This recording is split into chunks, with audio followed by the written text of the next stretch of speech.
Hi, this is Scott from Scott Shop Media. Today is Thursday, December 10th, and this is what is happening on the mountain. Currently, there are 7 CalTrans projects affecting your commute today. Pack a little extra patience. Please be slow for the cone zone. And stick around after this little brief introduction. I'll give you an update on where those traffic restrictions are. Unfortunately, we reported 3 separate fatal traffic accidents yesterday on or around the mountain. One was up on the 330 in the upper passing lane. There was one last night on the backside by Lake Silverwood on the 138, and one down on the bottom of the 38 this early hours this morning near Mill Creek. There are no hazardous weather conditions forecasted in the immediate next 5 to 7 days. Nice weather through the weekends. There are no fires on the mountains, no other major incidents to report. We are currently under low fire risk through Saturday, and then because of drying out conditions and a high pressure system building over the Great Basin, we might see an elevated fire risk or a moderate fire risk for the following 4 days. Only 1 crime reported on the mountain in the past 48 hours. There are 6 Southern California Edison maintenance outages going on today, affecting a total of 94 customers. On the backside of Big Bear, Edison is giving us a heads up that they may have to shut off power due to some gusting winds in the pass in the canyon up there by Lucerne Valley. And lastly, a huge number here. We have 61 new COVID cases reported on the mountain in the past couple of days. So that's what I have in a brief nutshell for you. If you'd like to stick around, we'll go into greater detail, including our traffic update. We have 7 CalTrans projects affecting you, several of them on State Route 38, have you down to 1 lane in some areas. We will have you have flaggers and others, and maybe even a pilot car.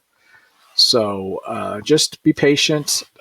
Leave a little extra early. Right now, the delays are probably total maybe 10 to 15 minutes, but check the traffic conditions before you take off.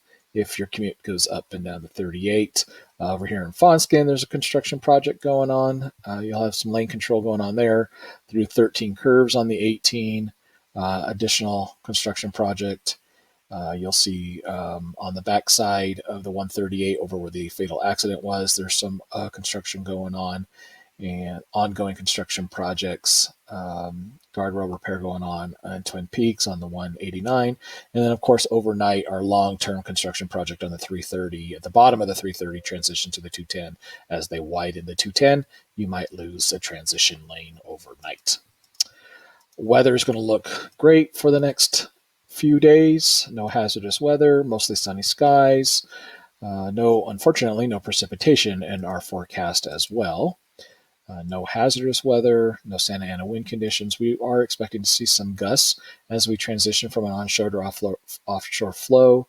On Saturday night, shouldn't be damaging, shouldn't cause any power outages, but just be aware that we could see some gusts overnight on Saturday night.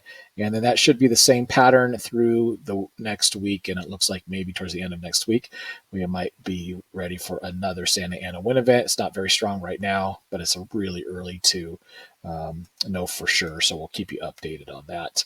No fires burning on the mountain, no major incidents going on right now. We are under a low fire risk for the next few days, and then that'll transition to a moderate fire risk as we transition to a offshore flow.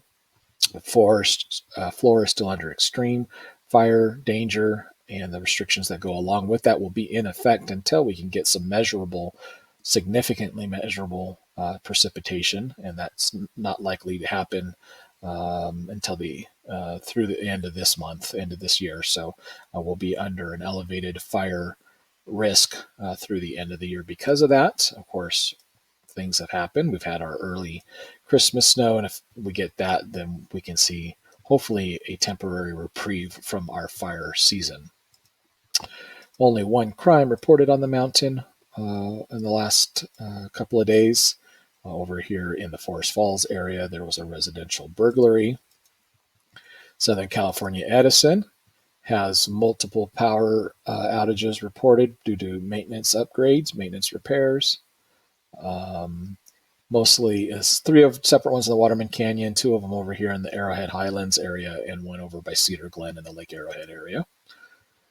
Public safety power shutoff possibility today on the backside of Big Bear in the canyon and the passes above Lucerne Valley as a result of some gusting winds in that area. And lastly, we have our COVID-19 update. We have a significant jump in the number of cases reported in the past 2 days. You can see the slide is backwards. We have 19 new cases reported in Big Bear City in the past 2 days, 8 in Big Bear Lake, 4 in Blue Jay, 9 in Crestline, 8 in Lake Arrowhead, 2 in Rim Forest, 6 in Running Springs, 1 in Sugarloaf, and 4 in Twin Peaks. We're rapidly approaching the 1,000 mark for total number of cases since we've started back in late February, early March. Still reporting 6 deaths in the community breakdown. We're both, according to the state's 4-tier risk system, both the Bear Valley communities and the Rim communities are under widespread risk. Our daily totals, we are at a 61 out of 100,000 new cases reported for today. Not as bad as the rest of the county. This is a huge number, 188 cases per 100,000 reported, which is significantly higher than what the rest of the state and the rest of the country is reporting. So again, this is Scott from Scott Shot Media. Please feel free to email me or text me if you have any questions or comments. Follow along on our Facebook channels, our Facebook pages, especially what is happening on the mountain, or our other social media channels, YouTube, Twitter, Instagram, and Periscope at Scott Shot Media for late breaking news. Everyone have a wonderful day today.